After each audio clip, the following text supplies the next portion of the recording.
নমস্কার বন্ধুরা, গত 25শে মার্চ 2025 শিলিগুড়ি জেলার ডিআই অফ সেকেন্ডারি এডুকেশন তিনি কিন্তু একটি নোটিশ জারি করেছিলেন বিদ্যালয় প্রধানদের উদ্দেশ্যে, যেটা নিয়ে বেশ বিতর্ক হয়। সেই নোটিশে তিনি যেটা জানিয়েছিলেন, বিদ্যালয় প্রধানরা তাদের হেডকোয়ার্টার ছাড়তে গেলে, লিভ করতে গেলে, সেটা ছুটির কারণে হোক বা বিভিন্ন কারণে হোক, সেক্ষেত্রে হায়ার অথরিটির প্রায়র পারমিশন নিতে হবে।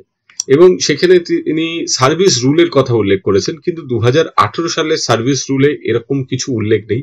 এই নিয়ে বিদ্যালয়ে প্রধান শিক্ষকদের সংগঠন advance society for headmasters and headmistress, তারা তাদের যে রাজ্য সভাপতি চন্দন মাইতি তিনি প্রতিবাদ করেছিলেন। বিভিন্ন শিক্ষক সংগঠনের তরফ থেকেও এই অর্ডারটি নিয়ে বিতর্ক হয় এবং প্রতিবাদ জানানো হয়। এই অর্ডারটি সংশোধন হয়েছে, এরকম একটি খবরই কিন্তু সামনে এসছে। সেখানে যেটা উঠে এসছে, ডিআই এর বিজ্ঞপ্তি ঘিরে বিভ্রান্তির খবর উত্তরবঙ্গ সংবাদে প্রকাশ হতেই জেলা পরিদর্শক মাধ্যমিক দ্বারস্থ হন তৃণমূলের শিক্ষক সংগঠনের সদস্যরা। শুক্রবার শিক্ষক সংগঠনের সদস্যরা জেলা পরিদর্শক রাজীব প্রামাণিকের সঙ্গে দেখা করেন। সদস্যদের দাবি মেনে বিজ্ঞপ্তি সংশোধন করেন বিদ্যালয় পরিদর্শক।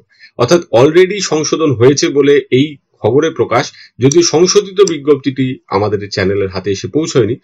মঙ্গলবার জেলা স্কুল পরিদর্শকের তরফে একটি বিজ্ঞপ্তি জারি করা হয়েছে। সেখানে লেখা রয়েছে, ঊর্ধ্বতন কর্তৃপক্ষের আগাম অনুমতি ছাড়া হাই স্কুল ও হাই মাদ্রাসার প্রধান শিক্ষকরা ছুটি নিতে পারবেন না।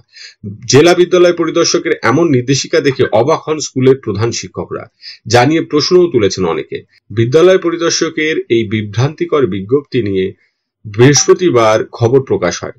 তৃণমূল শিক্ষক সংগঠনের দার্জিলিং জেলার সভাপতি সুপ্রকাশ রায় বলেন, আমরা সংগঠনের পক্ষ থেকে বিদ্যালয় পরিদর্শকের কাছে ওই বিজ্ঞপ্তি সংশোধনের দাবি জানিয়েছিলাম, তিনি তা সংশোধন করে দিয়েছেন।